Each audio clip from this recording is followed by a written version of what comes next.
Hello, my dear students, class 9 and 10. Now, today I am going to discuss about part 3, the last part actually of subordinate adverbial clause. দেখো আজকে আমি যেটা discuss করতে চলেছি সেটা হচ্ছে subordinate adverbial clause part 3 means এটাই আমাদের সাবঅর্ডিনেট ক্লজের লাস্ট পার্ট।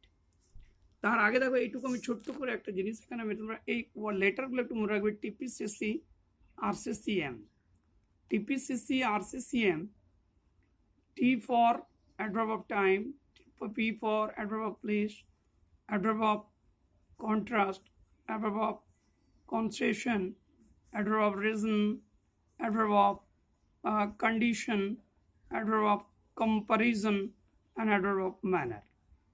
এইভাবে একটু যদি তোমরা মনে রাখতে পারো, so the 9 kinds, or you know the আর একটা পার্ট আমাদের বাকি আছে কজ কনসেশন পারপাস। এখানে এখানটা পারপাসটা তোমাদের ঢোকাতে হবে। পারপাসটা এখানে লাগবে আর রেজাল্টের আগে এই জায়গাটা একটা পি ঢুকিয়ে দেবে, তাহলে পারপাসটা হয়ে গেল। তাহলে 9 কাইন্ডস, ঠিক আছে। Now today I am going to discuss about adverb of result. দেখো আমি মূলত জানি যে adverb of result করতে গেলে প্রথমে যেটা আমাদের লাগবে সেটা হচ্ছে result linkers। এখানে মূলত তিনটে লিঙ্কার্স আছে আমাদের, show that, that, such that। দেখো show that, that, such that এই তিনটে লিঙ্কার্স দিয়ে আমরা সাধারণত adverb of resultটা বের করব। আমরা যেমন নর্মাল এক্সাম্পল আমরা দেখি, এটা সব বইতেই পাবে তোমরা, he is so weak that he cannot walk। তাহলে হি ইজ সো উইক, এতই দুর্বল যে সে আর হাঁটতে পারে না। এখানে একটা জিনিস তোমরা মনে রাখবে যে is it simple present tense, so এখানে তোমার সো দ্যাটের পরে ক্যান নট লাগাতে হবে, that is also present tense. এটার ঠিক অপোজিটটা দেখো, হি ওয়াজ সো টায়ার্ড, মানে ওয়াজ পাস্ট টেন্স, এই যে ওয়ার্ড ব্যাপারটা দেখো it is past tense, so এখানে আমরা লিখেছি tired that he could not, মানে এই যে কুড কথাটা আমরা লাগিয়েছি দ্যাট ইজ পাস্ট টেন্স। তাহলে ব্যাপারটা বোঝো, এখানে যদি আমরা দুটো এই সেন্টেন্স দুটোকে আলাদা আলাদা সিম্পলে নিয়ে আসি, তাহলে হি ইজ ভেরি উইক, আর পরের বাক্যটা লিখতে পারি হি ক্যান নট ওয়াক। মাথাটা ঢুকাও, he was so weak, so tired, he could not talk. So this এটা কিন্তু সবচেয়ে যেটা মূল বিষয়, the main important things is that we have to divide this one into two simple sentence and join them। এটা কিন্তু মাথায় রাখতে হবে। তাহলে adverbial clause that he cannot walk, it's actually modified the adjective weak, so that is called result. How? Adverb of result that he cannot walk, result কি হচ্ছে, সে হাঁটতে আর পারছে না। এরপর তোমরা এসো এইখানটা একটা ভালো করে জিনিসটা দেখো, তার মানে এই ছকটা তোমরা একটু present is equal to present can not, past was is equal to past could not, এই জিনিসটা মনে রাখবে। পরীক্ষার সময় কিন্তু তোমরা এই দুটো ভুল করে ফেলো, অর্থাৎ এই জায়গাটার মধ্যে ইজ থাকলে তোমরা কুড নট ব্যবহার করে ফেলো অনেক সময় ভুল করে। এইটা যেন তোমাদের না হয়, বি কেয়ারফুল অ্যাবাউট ইট। দেখো রেজাল্টে আমার কোথাও কোথাও জায়গায় আমরা অ্যাজ ব্যবহার করি, তাহলে use of as for without degree word like very, very much, extremely etcetera, অর্থাৎ এই ভেরি, ভেরি মাচ এই কথাগুলো যদি থাকে তাহলে কিন্তু আমরা কি ব্যবহার করব, ভালো করে ভেবে বলো, তাহলে কিন্তু আমরা শো দ্যাট ব্যবহার করে দেবো। এগুলো যখন থাকবে না, উইদাউট বলছে, উইদাউট ডিগ্রি ওয়ার্ড, এই ডিগ্রি ওয়ার্ডগুলো যদি না থাকে তাহলে আমরা অ্যাজ ব্যবহার করে দেবো, আর ডিগ্রি ওয়ার্ড থাকলে আমরা শো দ্যাট ব্যবহার করব। দেখো হি ইজ ফিবল, খুব দুর্বল, ফিবল এফ এটা, হ্যাঁ, he is so feeble he can't even stand, সে দাঁড়াতেও পারছে না। এখানে দেখো হি ইজ সো ফিবল যদি থাকে, হি ইজ ভেরি ফিবল যদি থাকে, হি ইজ ভেরি টায়ার্ড যদি থাকে, হি ইজ সো টায়ার্ড যদি থাকে, তাহলে কিন্তু তখন তোমাকে ভেরি ভেরি যখনই কথা থাকবে, he is extremely tired, he is very much tired, এই কথাগুলি যখন এখানে থাকবে তখন তোমাকে কিন্তু শো দ্যাট ব্যবহার করতে হবে। আর যদি না থাকে তাহলে as he is feeble, look at what I am saying to you. Those are an English medium student, please hear to me. I'm telling something in Bengali because for Bengali medium student, but I'm already discussed about the English. What is this?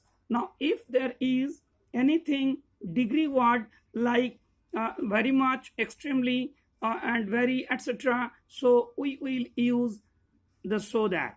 If there are no such a word, এই ধরনের কোনো word যদি না থাকে, we will use the as he is feeble, he cannot even stand. আর এখানে দেখো আমরা very feeble লিখেছি, so there is he is so feeble that he cannot even stand. এরপর যেটা আমরা দেখো, he spoke in such a way that nobody listened him. এইখানে এই যে in such a way, এই in such a way মানে কথাটা মনে হচ্ছে এমনভাবে সে কথাটা বললো যে কেউ শুনতে পায়নি। So nobody hear him, that means nobody listening, so quietly, এত আস্তে আস্তে বলছিল। এটা যদি এরকম থাকে, he spoke in such a way that everybody heard it, so loudly, তখন হবে। অর্থাৎ what is the result of it, the word will be like the meaning of in such a way that, in such a way তার meaning according to the subordinate clause আমাদেরকে করতে হবে। তাহলে এতক্ষণ পর্যন্ত আমরা যেটা তোমাদেরকে দেখালাম, so like that so many examples is there. He talked such innocence, suppose he talked such innocence, এতটাই বোকার মতন কথাগুলো বলছে যে that no one listen to him, কেউ তার কথা শুনতে চাইছে না।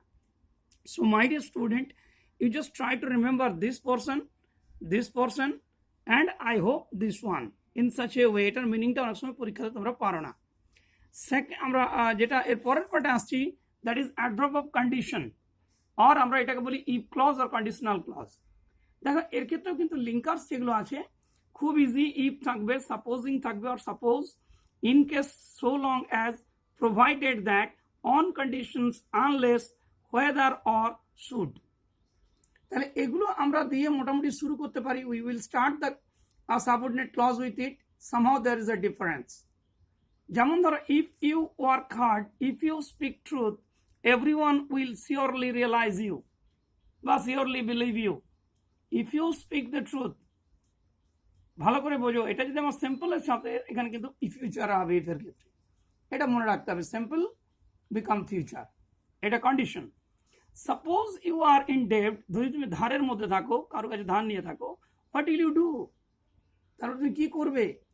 সাপোজিং মনে করো ইউ আর ইন ডেব্ট, কন্ডিশন হচ্ছে, তাহলে তোমাকে একটা কন্ডিশন দিয়ে দেওয়া হলো। So what's your opinion about it, what will you do, এটাকে আমি ঘুরিয়ে দিচ্ছি। ইন কেস তখন লেগে যাবে, যখন আমি এটা ঘুরিয়ে দেবো তখন সাবঅর্ডিনেট ক্লজ যখন আমি সামনে দিয়ে দেবো, in case you are in ডেব্ট। ভালো করে বোঝো, so long as you are in here you needn't worry, so long as you are in here. ওই যে বললাম, যতক্ষণ পর্যন্ত তুমি আমার সঙ্গে আছো, as long as, so long as, যতক্ষণ পর্যন্ত তুমি আমার সাথে আছো, ইউ নিড নট ওয়ারি, তোমার চিন্তা করার কোনো কারণ নেই। I shall give you a prize, I shall, আমি তোমাকে একটা পুরস্কার দেবো। Provide you complete you job by 6, 6টার মধ্যে তোমাকে কিন্তু কাজটা কমপ্লিট করতে হবে, that is the condition.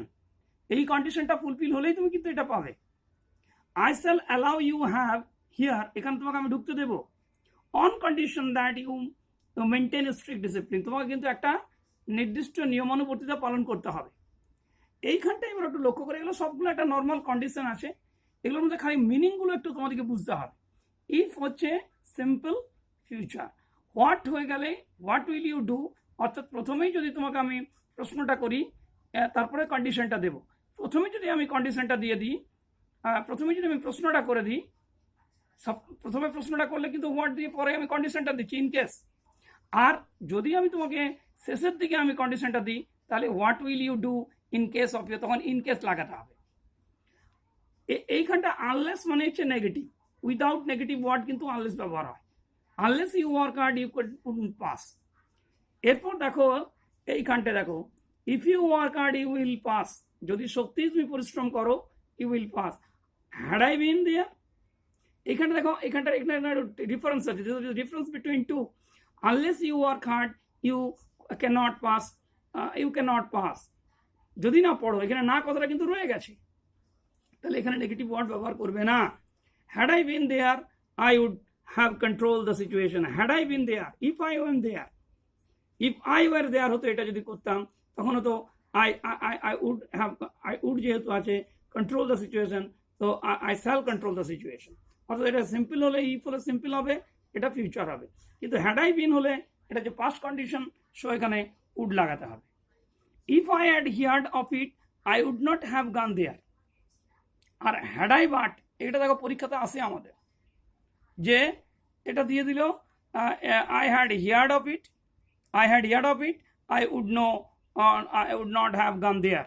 Now join it with the had. তখন কিন্তু had I been, had I but, had I but, এই যে এই কন্ডিশনটা দেখো, যে যেটা বলছে had I been there, সেটা বলছে had I but heard of it, I would not have gone there. এখানে কেন এই যে বাটটা লাগাচ্ছে, এর মানেটাই হয়ে যাচ্ছে অন কন্ডিশন অফ ইফ। এছাড়া যেটা আমাদের আছে অ্যাডভার্ব অফ কন্ডিশনের ক্ষেত্রে আরও কিছু কিছু জিনিস আছে, যেমন ধরো ওয়েদার মানে তোমরা ইন্টারোগেটিভ সেন্টেন্সে শিখেছো, কিন্তু এখানে whether is use as for giving condition. Whether you pass or fail, try hard.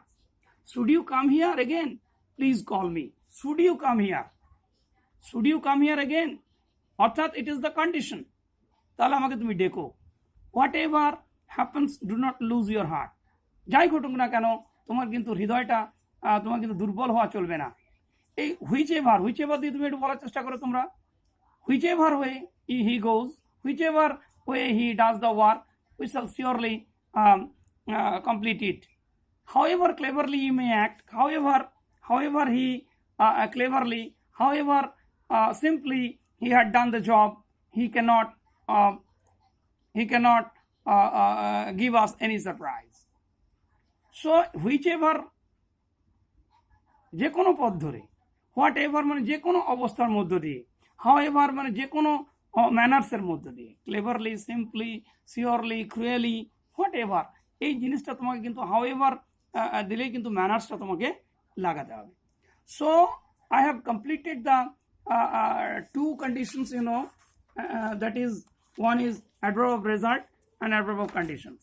এরপর যে পার্টটা রয়েছে adverb of comparison। এই adverb of comparison-এর ক্ষেত্রে যেটা তোমাকে মনে রাখতে হবে, যে আমাদের তুলনামূলক ব্যাপারটা, এখানে যে লিঙ্কার্সগুলো রয়েছে সেগুলো অ্যাজ, এর আগেও তোমরা করেছো পজিটিভ ডিগ্রিতে, অ্যাজ সো অ্যাজ, এবং আরেকটা যেটা রয়েছে সেটা হচ্ছে সাচ অ্যাজ। আমি এখানে দেখাবো যে কিভাবে এর মধ্যে ডিফারেন্স করছে। দেন দেখো, কম্পারেটিভ ডিগ্রিতে তোমরা দেন ব্যবহার করেছো, তারপর আমরা অ্যাজ ব্যবহার সিম্পলি করেছি পজিটিভ ডিগ্রিতে, এবং সুপারলেটিভ ডিগ্রিতে দা ব্যবহার করেছি। এই ব্যাপারটা আমি বিশেষ ডিসকাস করতে চাইছি না, because you have done already in the comparative degree, positive degree and superlative degree. কিন্তু কয়েকটা উদাহরণ আমরা দেখো দিয়ে আমরা কিভাবে এটা অ্যাডভার্বিয়াল ক্লজে কাজ করছে সেটা আমরা দেখাবো। যেমন ধরো লেট সাপোজ দুটো স্টিক, এটা দুটো লাঠি, কিন্তু এটার নাম আমি দিচ্ছি এ স্টিক, এটা বি স্টিক। তাহলে আমি কি বলতে পারি, এখানে আমি আরামসে বলতে পারি যে the stick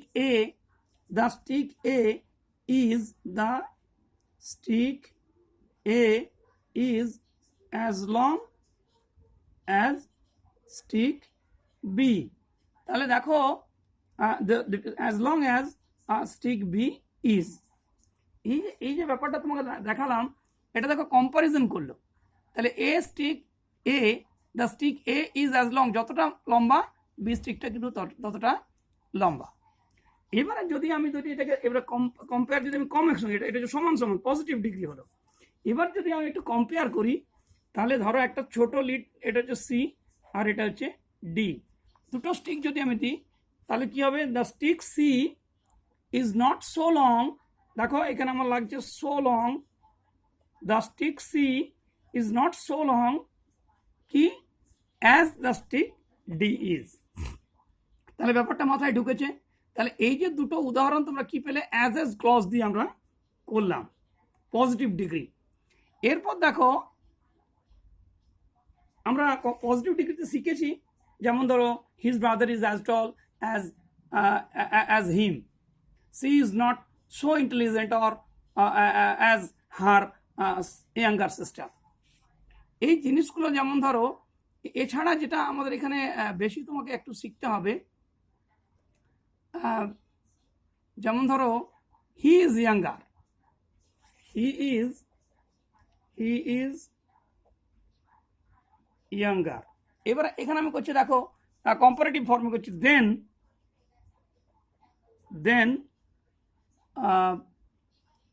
then he looks, তাকে যেটা দেখাচ্ছে তার থেকে কিন্তু যুবক লাগছে, কম বয়স লাগছে। এরপর দেখো the higher you go the colder you feel. দেখো এই জিনিসটা একটু লক্ষ্য করো, এটা একটা ব্যতিক্রম আছে। The higher you go the colder you feel, the colder you feel, মানে যতটা উপরে যাবে তোমাকে ততটাই ঠান্ডা লাগবে। এই যে দুটো দায়ের ব্যবহার, এই যে দুটো দায়ের ব্যবহার, the higher you go the colder you feel, মানে এটা প্র্যাকটিক্যালি তোমাকে একটা নির্দিষ্ট জায়গা বলে দিচ্ছে। আরেকটা দেখো এখানে একটা ব্যতিক্রম ইউজ আছে, the sooner it is done, যত তাড়াতাড়ি তুমি এটা করতে পারবে দ্য বেটার, মানে it is better, actually it is better. As you sow will you reap, এটা আমাদের নর্মাল এক্সাম্পল আছে আমাদের, যেমন কর্ম তেমনি ফল, এটা একটা proverb actually. As you sow SOW, যেমন বপন করবে তেমনি তোমার কি হবে, সো ইউ উইল রিপ, তোমার তেমন হবে। It happened as I told you, it happened as I told you, যেমন বলেছিলাম তেমনি ঘটেছে। মোটামুটি আমার দেখো যে লিঙ্কার্সগুলো আমি দিয়েছিলাম, সো, অ্যাজ, সাচ অ্যাজ, দেন, অ্যাজ, দা, অ্যাজ, এগুলো আমরা ডিগ্রির ক্ষেত্রে মোটামুটি ব্যবহার করছি। নো ওয়ান ইজ বেটার জাজ দেন ইজ, মানে সে যতটা বেটার তার থেকে বেটার কিন্তু কেউ নয়। এরপর আমরা আসছি অ্যাডভার্ব অফ ম্যানার। এই অ্যাডভার্ব অফ ম্যানার ব্যাপারটা হচ্ছে এর মধ্যে কিছু কি বলবো ওটাকে, যেটা অনেকটা তোমার এই কম্পারিজনের সঙ্গে মিলে যাবে, কিন্তু এর সঙ্গে একটা মিনিমাম ডিফারেন্স থাকবে। এখানে সেই লিঙ্কারগুলো যেমন হচ্ছে, এখানেও দেখো অ্যাজ দিয়ে করা হবে, এবার জাস্ট অ্যাজ দিয়ে করা হবে, তারপর দেখো অ্যাজ দিয়ে করা যাবে। এই যে যে তিনটে জিনিস আমরা বললাম, এই তিনটে জিনিস দিয়ে শুরু করতে গেলে আমাকে এইখানে দেখো কম্পারিজনটা কি ছিল, যেমন কারো সঙ্গে আমাকে ম্যানার্সটা ধরে তুলতে হবে। যেমন ধরো যেমন she dances as a peacock, she dances as a peacock does,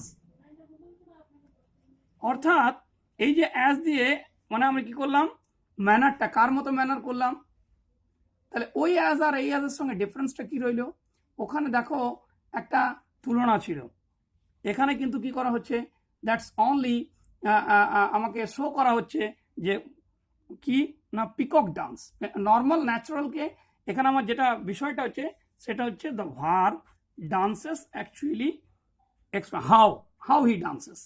এখানে প্রশ্নটা আসছে হাউ দিয়ে, অর্থাৎ এখানে ম্যানার্স ব্যাখ্যা করতে গেলে তোমাকে হাউ ব্যাপারটা লাগবে প্রত্যেক ক্ষেত্রে। ডু অ্যাজ ইউ প্লিজ, এই এক্সাম্পলটা নিতে পারো, ডু অ্যাজ ইউ প্লিজ, তাহলে এই যে ডু অ্যাজ ইউ প্লিজ মানে এই যে ডু ভার্বটা কেমন করতে, how will you do that, তোমার যেমন খুশি যেমন তোমার মন সেরকম তুমি করতে পারো। So my dear students, please remember my class and one things is just right important that adverbial ক্লজের মধ্যে কিন্তু আমাদের যেটা সবচেয়ে বেশি ইম্পর্টেন্ট সেটা হচ্ছে adverb of time, when clause যেটাকে আমরা বলি, খুব কাজে লাগবে তোমাদের। অ্যাজ ক্লজ, তাহলে কোনগুলো লাগবে, অ্যাডভার্ব অফ টাইম, এখানের মধ্যে হচ্ছে সবচেয়ে বেশি যেটা আমার লাগে সেটা হচ্ছে টাইমের মধ্যে হোয়েন, তারপর তোমরা অ্যাজ, তারপর তোমাদের লাগবে দো,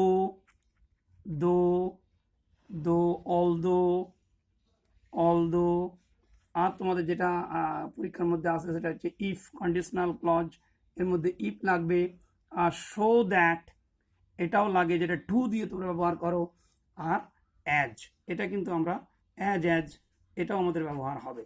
এগুলো মোটামুটি আর বিকজটা লাগবে, তার সঙ্গে বিকজটা তোমাদের দরকার আছে। বিকজ এইগুলো মোটামুটি তোমাদের মাধ্যমিকের ক্লাস, মাধ্যমিকের মধ্যে এগুলোর মোটামুটি পড়ে, কিন্তু you have to good writing skill, you have to know these 9 kinds of subordinate adverbial clause. So thereafter you will have to follow this book, and you have to do this exercise properly. If you have any problem, you just try to send me an online class, that my WhatsApp number 790 868 74 65. Thank you very much for watching this channel.